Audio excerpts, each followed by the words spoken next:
I think it's so funny. We talked about, all right, after championship weekend, this is where we stood on this game. And then we got to the scene in Super Bowl week, Wednesday and Thursday and Friday, and you start chewing on the game and you start talking against yourself. We almost last week talked ourselves into picking the Chiefs at one point. Yeah. And this is what you were worried about. You knew all the scenarios. The Eagles play a perfect kind of, with their two groups up front. This is going to be the biggest challenge the Chiefs have had because it's the most talented group they definitely have played all year. Yeah. Then in the secondary, they're really good. They're going to make you check the ball down. They're really good tacklers. And then on offense, if you want to take away Saquon, they have dudes outside. And so this was exactly how we played the scenario. Did we think it'd go this one-sided? No. But this was the danger in everybody all week saying, well, all you got to do is just stop Saquon. Yeah. Well, I loved early in the game when Kansas City had the ball. They did a couple of those quick passes. DeJean made a tackle. Quinion Mitchell came up and made a tackle. And it was like, oh, wait, we're not going to be able to sit here and dink and dunk and have these 10, 12-play drives because they're taking that away. And that's been their run game for the season, right? They've struggled a little bit to run the ball. So it's been through that. So right when they made those tackles and right when it started to get into those 3rd, 6, 7, 8, and then it was 4-man rush, pinning your ears back, and they were getting after Patrick Mahomes, and they would not let him get out of that pocket. The tough thing as a quarterback is you start getting hit like that. Two things. One, if they're only rushing 4, all those 7 defenders that are playing pass, their eyes are on you. And so you're having to get the ball out early, but they're looking at you when you're throwing with anticipation. And the second thing being, as you get hit, it speeds up your clock. And it happens to the best of them because it happened to Patrick Mahomes tonight. And the one play I point to, the first drive of the second half, they had 12 personnel in, and he had Xavier Worthy on a 75-yard touchdown. And he dropped back, and he stepped up into the pocket when he didn't have to because no fault to him. He had been getting pressure all day, and he stepped up into a sack. If you go back and watch the replay, and funny enough, they throw it later in the game for a 50-yard gain to Xavier Worthy, but the pass rush, it bothered Patrick, not just because he got sacked, but it rushed him and had him out of sorts. And that was a shocker to see that they were able to get it done with a 4-man rush all night long. Yeah, I thought the craziest thing, I saw the one graphic in the stadium where it's like, they had 6 sacks, 15 pressures at one point in the game, and 0 blitz rate. Bringing absolutely nobody, just rushing 4. It was the matchup we were worried about, right? You talk about Jordan Davis and Milton Williams and really what Jalen Carter's been on the interior. But then all year, early in the year when we had this discussion of Joe Thuney moving outside, and I said if DJ Humphries was healthy, I would love to see them go that other direction. Yes, it worked out in the playoffs. They played great. Joe Thuney should be commended for his efforts and those things. But to me, the issue became this point where I kind of said this the other day when we sat down with Jason. Once you've got enough tape out there, and they know a little bit about, all right, what you're good at and you're bad at. That's one of the things as a lineman, you got to remember when there's limited tape, D-linemen, D-line coaches, they got limited things to go off of. But once they've kind of seen, all right, what group's gotten after him? What groups had success? The Texans group, a lot of speed to bulls, just crushing that pocket on Patrick and making it where he feels like he doesn't have space. So when you have great interior rush and then you're able to condense that pocket, I think it's so cool to see a guy like Josh Sweat, who's been there for a minute, a vet for them. Fitz, he hasn't had 2.5 sacks in a game in his career.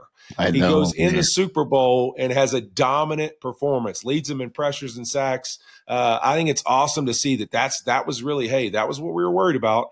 And sure enough, it came to life. And at one point, I'm texting Melissa. She flew home with Sean and Veronica, and she's asking for updates of the game. And Sean's texting me too. And he's like, what's going on? I'm like, man, they're getting so much pressure. Patrick's feet, he doesn't even look like he's like setting his feet ever. It's like he's dropping back and he's dancing all around the pocket before he really is getting settled. You can tell that he's getting antsy. He's catching the football and he's almost like, I got to go do something now because I don't have time. And you could see his decision-making get sped up. And I think that's what led to some of those bad decisions. Yeah, it was unbelievable. And then back to your other point of, okay, we're just going to stop Saquon. If you load the box and you play one-on-one on the outside, we talked about, like, what is the one thing this is where Jalen wants to throw it. He's great at the go ball. So the Chiefs went into the game saying, look, Trent McDuffie is a great player. And they said, we're going to follow him around with A.J. Brown when it's man coverage, and we like that matchup. And the Eagles and Jalen Hurts said, so do we. And it was early on, the narrative, Chiefs get all the calls, that offensive pass interference on A.J. Brown. I'm glad it didn't matter because it was like, okay, Ooh, here that'd have we been go. rough. But they hit A.J. Brown on another go ball. They hit Dotson on a go ball versus press man. They hit A.J. Brown on a back shoulder.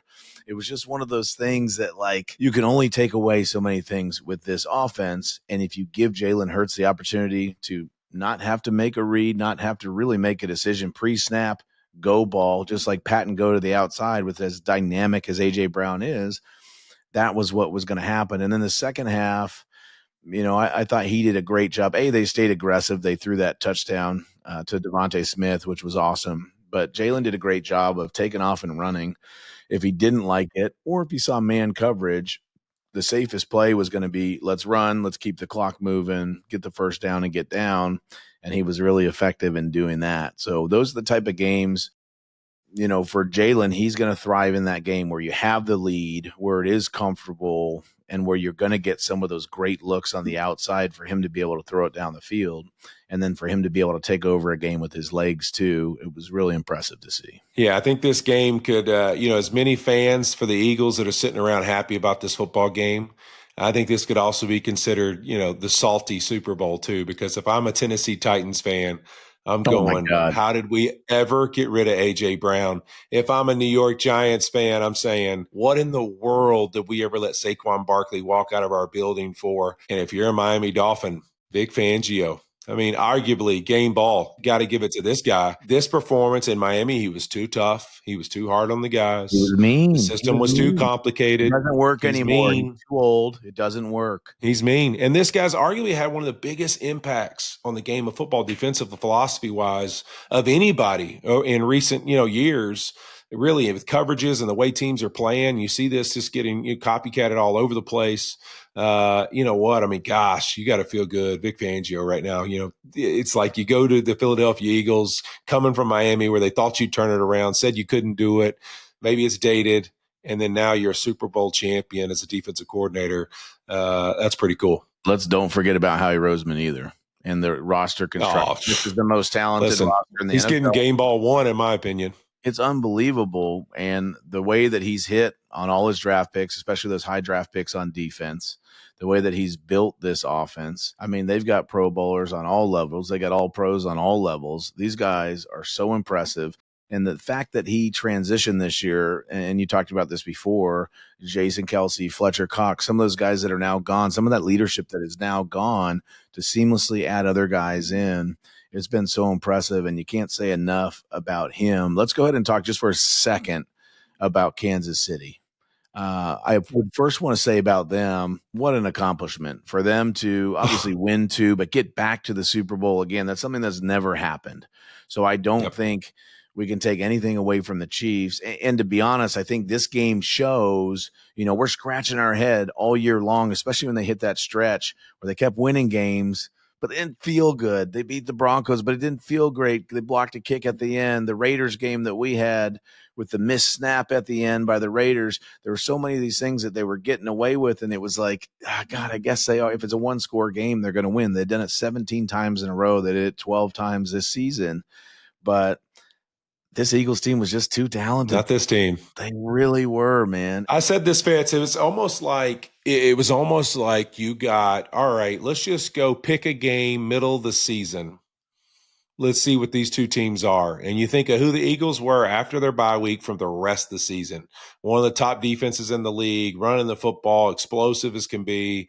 And who were the Chiefs in the middle of the season? A good football team, but a lot of, oh man, should have lost if this happened, should have lost if this happened, got one break here, one break there. And you think of it like they almost were exactly what we saw all regular season, not the Chiefs that have found a way to take off in the postseason. They were really what we saw in the regular season that you were worried about. That was the performance against a performance that we saw from the Eagles really after their bye for the rest of the season. And I think it's to be commended. But what was wild about the Chiefs game, the Chiefs play too, is uncharacteristic mistakes. Like there was early in the game hit. Mm-hmm. Yeah, there was a hit on Goddard. There was the hit on Barkley where 2nd and 26, and it gave him an automatic first down. There was lining up offsides on the cover 0 where they sacked Jalen Hurts on 3rd down. So there's just a lot of things you're looking at going, this isn't who they are. And then it just got to the point where it got out of hand, and the Eagles were pinning their ears back. Those DBs had their eyes on Patrick, and it wasn't going to go well for them. But kudos to the Chiefs.